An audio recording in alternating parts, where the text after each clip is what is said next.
लोग देखते हैं कि प्रोबेबिलिटी के क्वेश्चंस में एटलीस्ट और एटमोस्ट का यूज़ बहुत जगह होता है और हम लोग इसका मीनिंग नहीं समझ पाते हैं। तो आज हम लोग इसका मीनिंग समझेंगे। एटलीस्ट को हिंदी में बोलते हैं कम से कम, कम से कम। और एटमोस्ट को हिंदी में क्या बोलते हैं? ज़्यादा से ज़्यादा, ज़्यादा से ज़्यादा। एटलीस्ट कम से कम, कम से कम मतलब क्या हुआ? मान लीजिए हम एग्जांपल देते हैं, in my birthday at least 2 people were कम।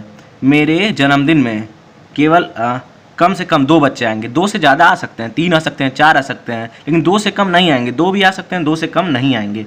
फिर एटमोस्ट का मतलब समझते हैं, ज़्यादा से ज़्यादा। ज़्यादा से ज़्यादा मतलब क्या हुआ? मेरे बर्थडे में ज़्यादा से ज़्यादा 2 लोग आएंगे, तो 2 से ज़्यादा तो आएंगे नहीं, 3 नहीं आ सकते हैं, 4 भी नहीं आ सकते हैं, 2 आ सकते हैं, 1 आ सकते हैं, 0 भी आ सकते हैं। 0 भी इंक्लूड होता है एटमोस्ट में, ठीक है।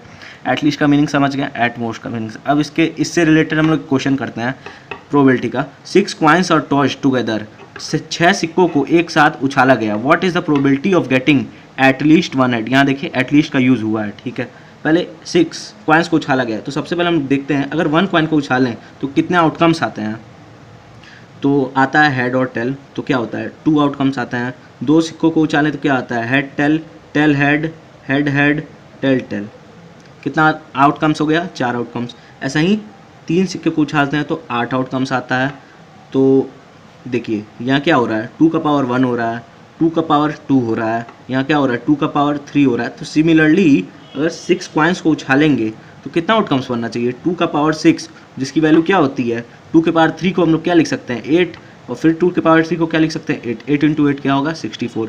तो हम लोग outcomes, number of total outcomes निकाल लेंगे। 6 कॉइन्स को अगर उछालते हैं तो हम लोग का टोटल आउटकम्स जो आता है वो 64 आता है। अब बोला गया है एटलीस्ट 1 हेड होना चाहिए, तो हम लोग देखते हैं एटलीस्ट 1 हेड मतलब कम से कम 1 हेड तो उसमें प्रेजेंट होना ही चाहिए। तो हम लोग अगर 6 सिक्कों को उछालेंगे तो उसमें एक ही केस ना, अगर 6 सिक्कों को उछालेंगे तो उसमें एक ही केस ना बनेगा कि जिसमें हेड आए ही ना। तो वो कौन सा केस होगा? Tail tail tail, tail tail tail, यही ना बस केस बनेगा कि जिसमें हेड आएगा ही नहीं। बाकी हम लोग कुछ भी बना ले, head tail tail tail, tail tail, 5 1 6, head head head head head.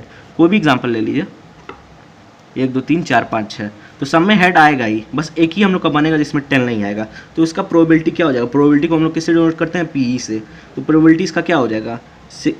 Total outcome, total outcome को क्या लिखते हैं? नीचे लिखते हैं, जिसकी वैल्यू क्या है? 64 है, upon number of favourable outcome. Number of favourable outcome कितना हुआ? टोटल आउटकम अपने का 64 है, और एक आउटकम जो नहीं है वो नहीं आएगा, तो -1 कर देंगे। ये जो हम लोग का है, ये हम लोग का एटलीस्ट 1 हेड है, मतलब कम से कम 1 हेड आएगा ही, उससे कम नहीं आएगा, ज़्यादा से ज़्यादा हो सकता है। तो 64 - 1 63/64, ये इसका प्रोबेबिलिटी आंसर होगा। Thank you.